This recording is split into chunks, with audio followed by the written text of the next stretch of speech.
72,000 نور کے پردے ہٹا دیے گئے اور محب اور محبوب کعبہ حسین کی طرح آمنے سامنے کھڑے ہو گئے۔ اللہ سبحانہ تعالیٰ نے آپ کو سلام کہا، السلام علیکم یا ایھا النبی ورحمۃ اللہ۔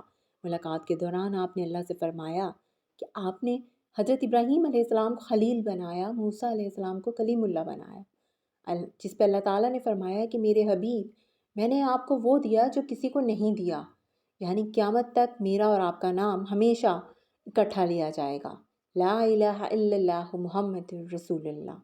واپسی پر اللہ نے آپ کو اور آپ کی امت کو 50 نمازوں کا تحفہ دیا۔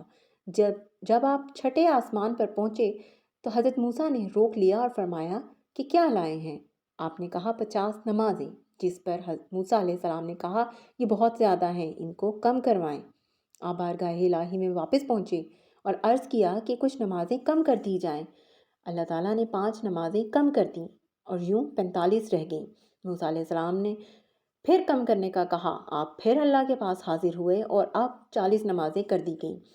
یہ سلسلہ 5 نمازیں ہونے تک جاری رہا، مگر حضرت موسیٰ علیہ السلام نے کہا کہ میری امت پر صرف 2 نمازیں فرض کی گئی تھیں، انہوں نے یہ بھی نہیں پڑھیں۔ آپ صلی اللہ علیہ وسلم نے فرمایا کہ مجھے اللہ سے حیا آتی ہے، اب میں کم نہیں کرواؤں گا، جس پر بارگاہ الہی سے آواز آتی ہے، اے محمد صلی اللہ علیہ وآلہ وسلم، آپ پڑھیں گے 5 مگر اجر 50 کا ہی ملے گا۔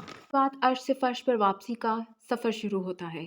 وقت گزرنے کے بارے میں کہا جاتا ہے کہ جب آپ صلی اللہ علیہ وسلم گھر تشریف لائے تو دروازے کی کنڈی تک ہل رہی تھی اور آپ کا بستر بھی گرم تھا، یعنی یہ چند ساعتیں تھیں جن میں آپ صلی اللہ علیہ وسلم نے زمین و آسمان کا سفر پلک جھپکتے میں طے کیا۔